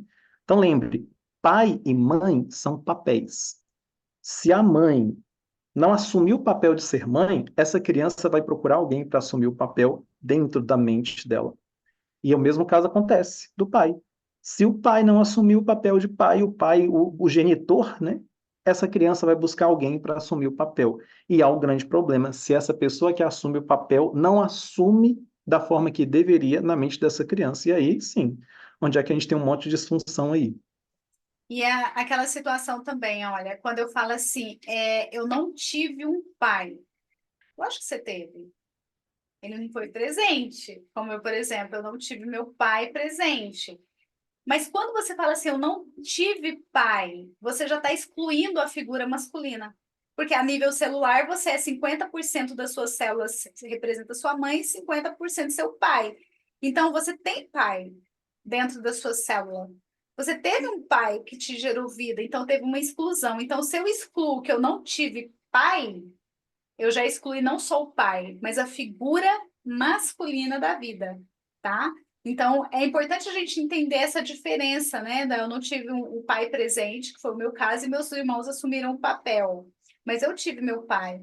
Eu fiquei 30, 20 e poucos anos, na verdade, sem o meu pai presente, porque eu tinha mágoa, tinha raiva. Aí, eu tinha raiva do meu pai, só não, eu tinha raiva do masculino, exceto meus irmãos. Então, eu tinha uma traumatização. Hoje eu falo com meu pai, tenho o maior orgulho, já agradeci a vida. Ele chorou em áudio. Então, o que que isso aconteceu? Eu dei pertencimento a meu pai. Então, eu dei pertencimento a 50% da minha célula que eu estava excluindo. E quando eu excluo uma parte de mim, por isso que tem um princípio, né? Novamente, eu sou cristã e a gente ali linka, né? Honrar pai e mãe. Quando eu honro pai e mãe, independente da ação ou a falta dela, eu estou honrando a mim mesmo, porque as células do meu pai estão dentro de mim. Então, quando eu honro meu pai, eu vivo mais, viu? Literalmente. Minhas células vibram positivamente. Agora, se eu tenho mágoa, se eu excluo meu pai, eu bugo tudo, inclusive a minha sexualidade. Sim. Isso que a gente fala, né? É muito importante, lembra, gente? 50% é pai, 50% é mãe. Se você anula, você anulou você. Você não está anulando seu pai. Você está anulando 50% que sai de você. E toda anulação gera problema, né? E todo excesso em qualquer campo esconde uma falta. Às vezes a falta desse pertencimento do pai, da mãe, alguma coisa do tipo. E, como a nossa discussão sobre sexualidade, você vai ter muitas travas, traumas, crenças, questões que vão ser bem limitantes para você aí. Vamos lá, né? A gente tem alguns comentários interessantes aqui no chat. É, E aí, um último ponto para a gente conversar, né? Brevemente, sobre a polaridade. A gente ouve muito falar hoje de energia masculina, energia feminina, polarização, despolarização, né? Como é que isso afeta a sexualidade? É um tema bem interessante, porque envolve questão quando a gente fala da química, comportamento, química hormonal, né? Fala pra gente um pouquinho. Todos nós temos as duas energias, né? Tanto é que se você fizer um exame hormonal, você vai ver lá todos os hormônios, masculino e feminino. Só que a mulher tem que estar com o hormônio feminino maior e o homem com o hormônio masculino maior. Então, quando fala de polaridade, nada mais é do que meu comportamento está disfuncional. Eu sou mulher e meu comportamento está no masculino. Se eu estou no masculino no meu comportamento, o meu pensar e o meu sentir está no masculino. A tendência é não ter prazer com outro homem, porque a minha mente é masculina num corpo feminino. Então, como que eu vou sentir prazer por um outro homem que pensa a química hormonal tá igual? Não tem jeito.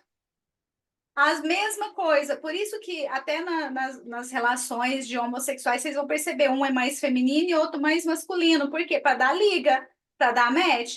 Por quê? Porque a química tem que estar o oposto. Então a sexualidade ela é atingida pela forma que você pensa. Se você pensa assim, ah, não existe homem fiel, homem não presta, ah, nenhum, a sua mente já está no masculino e está contra o homem. Você está em competição com o homem. Você está no mesma química hormonal do homem, que é o homem que é competitivo. Ele tem hormônios de competitividade. Agora, se a mulher fala assim, ah, a minha mãe era ruim, a minha mãe era isso, a minha mãe era autoritária, eu travei guerra com o feminino, eu automaticamente eu vou para a postura masculina também. Por quê? Porque a figura feminina está sendo cancelada, julgada e excluída. Então, eu, inconscientemente, eu quero excluir o feminino que me machucou muito, porque minha mãe era agressiva, minha mãe era isso, minha mãe era aquilo.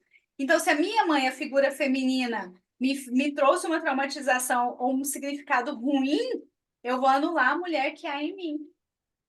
Então, é lógico que vai afetar. E o homem é a mesma coisa. Se o homem foi cruel, presta bem atenção. Uma criança, um menino, vê lá o pai sendo violento, batendo na mãe. Ele toma que lado, gente? Da mãe, que é a vítima ali no momento. Então, inconscientemente ele fala assim: ah, não quero ser homem, não, porque homem é violento, homem é mau, eu quero ser igual minha mãe, bonzinho. Que postura que ele vai? O feminino. Aí ele fica disfuncional. Não é que ele tem que imitar o pai, mas teve uma referência negativa, um significado negativo, e ali a postura e a forma dele pensar e sentir despolarizou ele. Pode ir para a sexualidade? Pode. Sem julgamento aqui com os homossexuais, viu, gente? Só para nível de conhecimento. Cada um escolhe o que quer da vida. Ninguém aqui tá para julgar ninguém. E se a gente tratasse o homossexual, a gente ia tratar da mesma forma, explicando essas coisas, porque para dar match tinha que ter essas polaridades invertidas também. Então, a polaridade é muito importante. Só que a postura masculina ou feminina começa na mente, baseado nos traumas e na vivência lá da criança, porque lembra, registrou meu sistema límbico, meu córtex pré-frontal, ele está baseado no que eu vivi na infância. Depois eu fico só repetindo. Xerox. Profundo falar disso, né? E tem que entender para dar pertencimento, caso contrário, né? Não vai, você não segue para a vida, né? Último assunto aqui, para a gente caminhar para os fechamentos, né? Gostaria de saber por que tem pessoas que têm mais energia sexual ativa do que outras, né? Como é que acontece isso? Existe isso mesmo? Gente aí aflorada ou com mais desejo, né? É possível?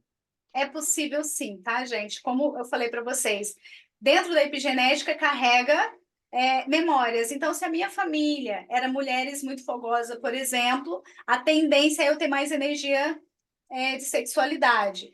Se eu fui estimulada por abuso ou toque nas sensações, principalmente naquela formação do rígido ali, eu também vou ter uma energia muito forte. E tem que ter controle também, tá, gente? Porque tem gente que fala assim, ah, então eu queria ser assim. Não, tem que ter equilíbrio. Tudo em excesso faz mal. E tudo que está em baixa também. É como o exame de sangue, tem que estar regularzinho. Então, tem sim. E tem pessoas, por exemplo, dos traços de caráter. Quando a pessoa é traços mais frio, a sexualidade está na mente, ela imagina coisas e tem dificuldade de vir para o sentir. Na terapia, a gente ajuda isso também. E quando a pessoa está muito no sentir, ela também é muito aflorada e também não tem controle dessa energia sexual. Então, tem diferença? Tem. Cada pessoa vai ter. Por isso que num alinhamento de casal, entender o funcionamento do outro vai fazer toda a diferença para vocês alinharem aí o que dá prazer na sexualidade de vocês. Aproveitando, antes de a gente concluir na live, né? Vou colocar aqui o link do grupo, né? Porque sempre com os novos temas, a gente seleciona os temas a partir do grupo lá. Qual tema que a gente vai discutir no nosso próximo encontro, né? Então, quem não está no grupo ainda, entra lá, que aí você vai ter conteúdo de valor, a gente sempre encaminha algum material, alguma coisa interessante, e discutimos o que vamos conversar no nosso próximo mês, né? Então, tá aqui o link para vocês no grupo. Amor, tem uma Mas aí, pergunta aqui no chat, você viu? sim, sim, tem um aqui. E quando a guerra é com a mãe e o pai, né? Se for no campo sexual ou no campo geral, o que que a gente está discutindo, né? Da sexualidade ou no geral? No geral, a gente tem que lembrar, se a guerra é em você, pai e mãe, rapaz, o seu interior está meio totalmente bugado, né? Totalmente confuso. Porque lembra, 50% é de você é pai, 50% é mãe. E você vai para vários campos disfuncionais, né? Alguns casos vistos como drogas, bebidas, entre outros. E no campo sexual também, né? Você está totalmente disfuncional. O que mais que a gente pode falar então sobre isso? O que acontece, gente? Com pai e mãe, a gente nunca pode ter guerra. Por quê? Se eu guerreio com meu pai, eu estou matando 50% das minhas células que vibram. Se eu guerreio com pai e mãe, você pode ter certeza que você está com depressão, ansiedade e vontade de morrer. Porque suas células estão morrendo, você está guerreando com pai e mãe. A gente tem que aprender, uma das coisas mais inteligentes na área emocional é aprenda a dissociar pessoa do comportamento. Só para vocês entenderem. O criador, ele ama todo mundo. Ele sabe dissociar o comportamento. Ele odeia o comportamento, mas ele não odeia a pessoa. Então, nossos pais, eles foram aquilo que eles conseguiram ser. Às vezes nós queremos os pais ideais e não lidamos com os pais reais. Todo pai traumatizou. Se seu pai te traumatizou, sua mãe, você também tem filho, você vai traumatizar seu filho, porque você não sabe, você vive no inconsciente. Quem estava na minha aula anterior, nós vivemos 95% do tempo no inconsciente, fazemos coisas sem pensar, sem perceber. Então, a gente traumatiza as pessoas o tempo todo. Então, primeira coisa, sai da linha de frente da guerra com pai e mãe. Dissocia o papel. Se você está vivo hoje, olha, gente, isso aqui é sério que eu vou falar. Se você está aqui vivo, é porque seu pai e sua mãe te amou. No momento que você foi concebido, existiu amor. Você foi aceito. Porque se o nosso cérebro não aceita um filho, não é gerado um filho, sabia? Ah, mas eu não queria ter filho e engravidei. Mentira, lá no seu inconsciente você queria. Então, se você está vivo, honra seu pai e sua mãe pela vida que eles te deram, independente do comportamento. Dissocie o papel pai, o papel mãe, da postura que eles tiveram. Não espere pais perfeitos. Lidei com a realidade, tá tudo bem, gente. Eles fizeram o que tinha no alcance. Talvez o que eles acham, o que você acha que foi pouco para você, foi o que eles nem tiveram. Conseguiram quebrar alguns padrões ruins e passar uma. Filtraram muita coisa para você estar aqui agora. Tá bom? Guarda uma frase sistêmica para a vida. Gratidão é reconhecimento e valorização. Diga sistemicamente para você ou verbalmente para os seus pais: eu agradeço pela vida. Eu sei que você fez o melhor que você podia com o que você sabia. É o que ele sabia. Olha, lembra, cada texto tem seu contexto. O seu pai foi uma criança ferida. Sua mãe foi uma criança ferida. E aí você tem que entender, né? Quando você quer analisar o contexto deles com o seu texto, não dá. Analisa o contexto deles com o texto deles, né? Não dissocia. Porque senão a gente começa a entrar num perfil de julgamento, né? Eu quero julgar o meu pai e a minha mãe pelo que eles fizeram, né? Dá pertencimento, entenda quem eles foram e fala: olha, gratidão, reconheço e valorizo. Valorizo a vida, valorizo o que eu recebi. Se não, né, você entra no papel de achar que é maior do que os pais ou de achar que é menor do que os pais. Eu vou estar aqui como uma criança querendo ser cuidada, ou estou aqui no papel de adulto para julgar eles. Nenhum dos dois é saudável. Lembra, você é um adulto, você cresceu. Se você não aceita que você cresceu, você não vai ter vida. A lógica da vida não vai funcionar. Você não vai nascer, crescer. Eu até brincava, né? Minhas frases anteriores, disfuncionais. O homem cresce, nasce, cresce, desenvolve, fica besta, casa e morre, né? Hoje não, fica esperto, fica inteligente, desenvolvido, e aí vai ter vida, né? Vida funcional que vai caminhar para a lógica da vida. Vamos responder só mais uma pergunta para a gente fechar? Vamos lá.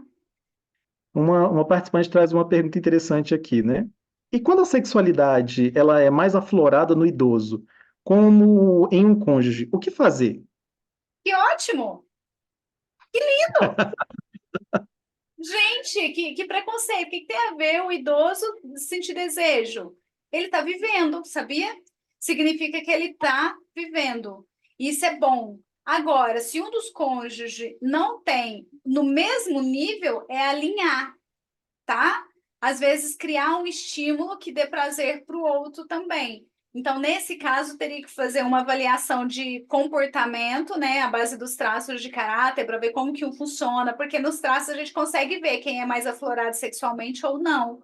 Então, a gente pode fazer esse alinhamento aí quando é casal, tá?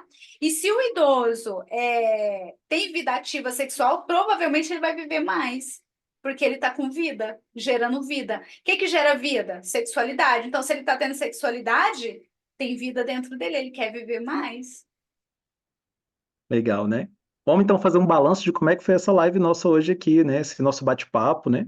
Coloca aí no chat, enumera, usa a palavra, incentiva, porque gratidão é reconhecer e valorizar. Como é que você valoriza esse encontro nosso hoje, né? O que que você aprendeu? Enumera. Diga aí pra gente como é que foi tudo isso, né? E aí vamos fazer uma revisão, né? O que que foi nossa conversa? Vamos lembrar, né? Eu, professor básico, né, gosto sempre de fazer revisão no final da aula para aplicar a prova depois, né?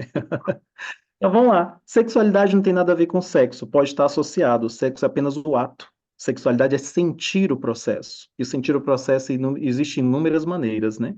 Tirar os tabus é de suma importância. Se a gente continuar com os tabus ali dentro, né, sobre tudo o que acontece, a gente vai criar travas, traumas, medos, e aí você não vai conseguir sentir a vida, sentir os hormônios, principalmente as pessoas que já estão casadas, que têm papéis ativos aí na sexualidade, né?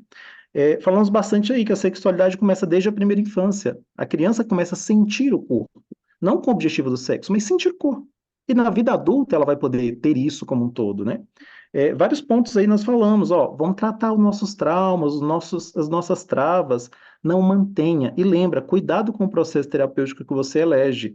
Não é simplesmente recuperar memórias, é ressignificar as memórias recuperadas. Se você não dá pertencimento qualificado, né, acontece muitas questões aí, ficam disfuncionais.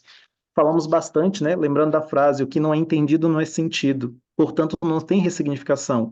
Entenda, sinta e ressignifique. Só isso que vai te dar, então, prazer e sentido, e a vida passa a acontecer de verdade. Existe uma lógica. Fomos criados para isso, né? Nascer, crescer, casar, ter filhos. A ideia inicial era viver eternamente nesse processo. Mas, infelizmente, a gente vai para um final do ciclo, né? E aprendemos bastante sobre isso. Como é que a gente produz os hormônios? O que que a sexualidade produz? E se alguém tem trava em algum campo, vamos buscar alguma forma, né? Falamos aqui, ó, sobre guerrear com os pais. Lembra, gente, guerra em terra. Associa. Se você guerreia com pai e mãe, dentro de você, você está se enterrando, você está se anulando, está se matando, né? Toda repreensão, frases aqui muito top que foi anotando das nossas conversas, né? Toda repreensão sem instrução gera traumatização. Toda repreensão sem instrução gera traumatização. Vamos aprender a lidar com a culpa. Culpa não é uma coisa para a gente carregar. Culpa era para jogar fora, né? Então, quem está carregando culpa carrega peso, e peso não te leva para a vida, né? Decisão sem ação é ilusão e gera enganação em você. Decida, decida você. Você é a pessoa que vai dizer para você sim ou não, consigo ou não consigo, vou ou não vou. Não é ninguém. Não é o terapeuta, não é o pai, não é a mãe, não é ninguém, nem o criador. É você que decide para você. Nada é capaz de tirar de você a sua vida, apenas você mesmo. É uma decisão. Só que, infelizmente, nós vivemos 95% no inconsciente, 5%. Vamos usar os 5% que a gente tem, né? Pai e mãe são papéis. Aprenda os papéis que eles assumiram, valorize, signifique, dê pertencimento para tudo isso, né? E só assim é possível. E a conclusão, vem uma pergunta, né? Fala pra gente, meu bem. Como lidar com essas questões postas? Como é que a terapia pode ajudar os solteiros e os casais neste campo? Como é que os pais podem e devem proteger as nossas crianças? Como é que a gente conclui essa fala? A gente conclui sabendo onde nós estamos, o que fazer, como fazer e para que fazer. E a gente só descobre essas respostas dentro do campo terapêutico, porque vocês são únicos. A história de vocês é única, as traumatizações é única. Então, sabendo essas perguntas dentro da terapia, vocês vão conseguir trazer com mais leveza. Resolver questões internas é fundamental, gente. Eu tive na dinâmica de pânico por 7 anos, eu não entendia. É porque eu não estava na lógica da vida. Eu tinha travado e paralisado a minha vida. Então, quando a gente entende o porquê, para que que eu estou nesse lugar, por que que eu quero sair e para onde eu vou, aí fica tudo mais fácil. E para isso a gente estuda para ajudar vocês, né? Essa aula que vocês não vão ter em lugar nenhum. Eu trouxe aqui junto com o Dupo e que a gente sabe o tão difícil, tão complexo é falar sobre esses assuntos, e a gente só tem nos cursos, e caro, caríssimo. Então é importante trazer para vocês, porque é um assunto que tem que ser pautado para a gente poder achar solução, né, amor? Isso mesmo. E aí, quer saber um pouquinho mais? Precisa construir um processo terapêutico? Procure a gente, né? Na verdade, procure a Elaine, né? Que eu tô com a agenda já lotada. E Pois é. aí a gente consegue avaliar e entender qual que é a sua demanda, a sua necessidade, né? E aí sim, construir com você a autonomia para a sua vida, né? Caminhar de maneira saudável, tranquila, feliz, com vida e para a vida. É isso aí, galera. Ó, muito obrigado, viu, pelas pessoas que estão aqui desde o início, mas chegou um pico mais de 70 pessoas. Fico muito feliz por vocês confiar no nosso trabalho, né? E eu fico muito feliz de vocês absorver esse conhecimento e poder agregar na vida de vocês. E não é só pelo dinheiro, é porque a gente sabe o quanto é sofrido. Nós já passamos por processos, né? Eu, Duane, ainda passa, porque terapeuta também precisa de terapia, né? Então, eu fico muito feliz de ter vocês aqui a uma hora dessa. Muitos chegaram do trabalho, outros me mandaram mensagem: olha, eu vou chegar atrasado, mas eu quero ouvir. Então, muito obrigada de coração. E você, amor, ó, um prazer imenso estar aqui contigo, tá? Fazendo essa Foi live, incrível. trazendo conhecimento para as pessoas. Gente, um grande beijo, boa noite para vocês, tá? Valeu, pessoal. Boa noite. Até a próxima.